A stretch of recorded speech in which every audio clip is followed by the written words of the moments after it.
ಚಿಕ್ಕ ಹುಡುಗಿ ಮತ್ತು ಕತ್ತಲ ಕೋಣೆ. ಮಾಯಾಗೆ 7 ವರ್ಷ ಮತ್ತು ಪ್ರತಿದಿನ ರಾತ್ರಿ ಅವಳು ಮಲಗಲು ಭಯಪಡುತ್ತಿದ್ದಳು.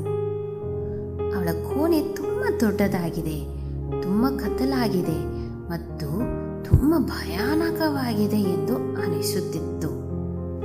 ಗೋಡೆಗಳ ಮೇಲಿನ ನೆರಳುಗಳು ರಾಕ್ಷಸರಂತೆ ಕಾಣುತ್ತಿದ್ದವು ಮತ್ತು ಮನೆಯ ಪ್ರತಿ ಸಣ್ಣ ಶಬ್ದಕ್ಕೂ ಅವಳು ತನ್ನ ಕಂಬಳಿಯನ್ನು ಇನ್ನಷ್ಟು ಬಿಗಿಯಾಗಿ ಎಳೆದುಕೊಳ್ಳುತ್ತಿದ್ದಳು. ಒಂದು ಸಂಜೆ ಮತ್ತೊಂದು ಭಯಭರಿತ ದಿನದ ನಂತರ ಅವಳು ತನ್ನ ಅಜ್ಜಿಯ ಕಿವಿಯಲ್ಲಿ, ನನಗೆ ಯಾವಾಗಲೂ ಭಯವಾಗುತ್ತದೆ ಅಜ್ಜಿ, ಅದನ್ನು ಹೇಗೆ ನಿಲ್ಲಿಸುವುದು ಎಂದು ನನಗೆ ತಿಳಿದಿಲ್ಲ ಎಂದು ಪಿಸುಗುಟ್ಟಿದಳು. ಅವಳ ಅಜ್ಜಿ ನಿಧಾನವಾಗಿ ಅವಳ ಕೈ ಹಿಡಿದು, ಮುದ್ದು ಮಗಳೇ, ನಿನಗೆ ಭಯವಾದಾಗ ಯೇಸುವಿನೊಂದಿಗೆ ಮಾತನಾಡು.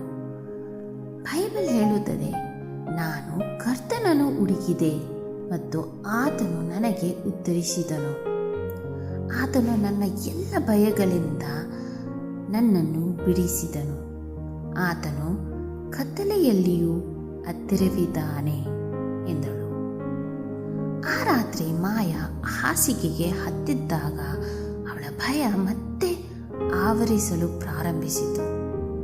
ಆದರೆ ಅಡಗಿಕೊಳ್ಳುವ ಬದಲು ಅವಳು ತನ್ನ ಕೈಗಳನ್ನು ಜೋಡಿಸಿ ಪ್ರಾರ್ಥಿಸಿದಳು.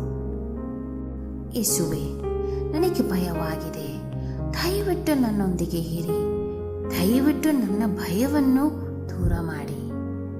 ನಿಧಾನವಾಗಿ ಅವಳ ಹೃದಯ ಶಾಂತವಾಯಿತು. ನೆರಳುಗಳು ಕಣ್ಮರೆಯಾಗಲಿಲ್ಲ ಅಥವಾ ಮನೆ ನಿಶ್ಶಬ್ದವಾಗಲಿಲ್ಲ. ಆದರೆ ಅವಳೊಳಗೆ ಏನೋ ಬದಲಾಯಿತು. ಅವಳು ಸುರಕ್ಷಿತ ಎಂದು ಭಾವಿಸಿದಳು. ತನ್ನ ಭಯಗಳಿಗಿಂತ ಬಲಶಾಲಿ ಯಾರು ತನ್ನನ್ನು ಅಪ್ಪಿಕೊಂಡಂತೆ. ಆ ರಾತ್ರಿಯಿಂದ ಮಾಯಾ ಭಯ ಬಂದಾಗಲೆಲ್ಲ ಪ್ರಾರ್ಥಿಸುತ್ತಲೇ ಇದ್ದಳು.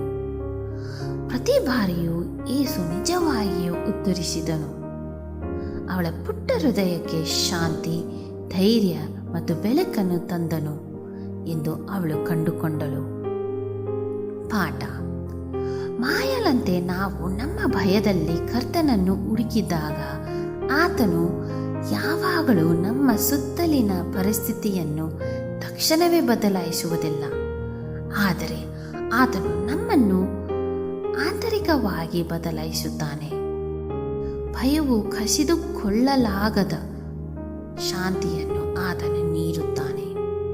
ನಾನು ಕರ್ತನನ್ನು ಹುಡುಕಿದ್ದೇನೋ, ಆಗ ಆತನು ನನಗೆ ಉತ್ತರ ಕೊಟ್ಟು ನನ್ನ ಸಕಲ ಭೀತಿಗಳಿಂದ ನನ್ನನ್ನು ಬಿಡಿಸಿದನು. ಕೀರ್ತನೆ 34:4.